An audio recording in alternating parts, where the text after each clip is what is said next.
Welcome. Now, the first thing that we will do is set up our database configuration. So, I will go to source main resources and open this file called application.properties.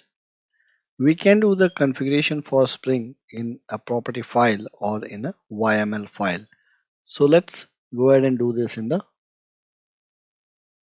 property file.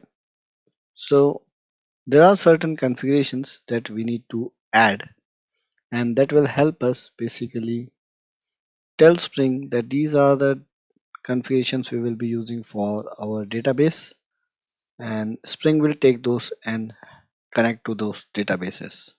So let's go ahead and add them. So here I have the configuration prepared. So I will paste it here, and I've also added the comments so that you can read it and understand it. So first one is now we are adding it for, let's say, H2 database, for which we have already added the Maven dependency.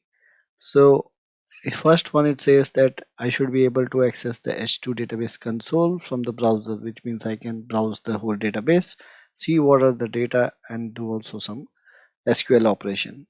And the URL with which we can do that is our localhost and then this URL.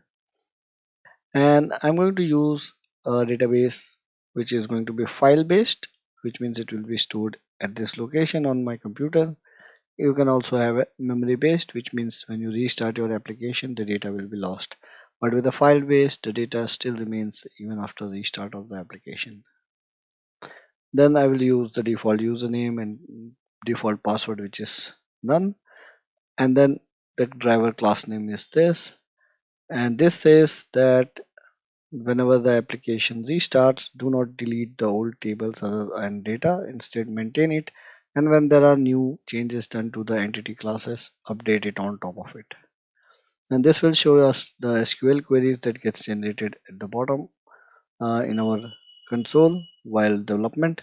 And this is the dialect which helps Hibernate decide what is the database, target database for which it needs to generate SQL queries based on our entity classes. So this is the configuration. We have written it in the application.properties, which means it is going to get added to the default profile, and we are by default using the default profile.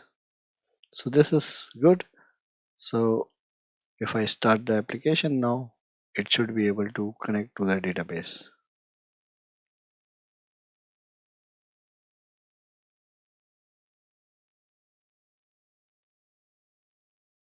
So application started without any error, which means it got created with the database.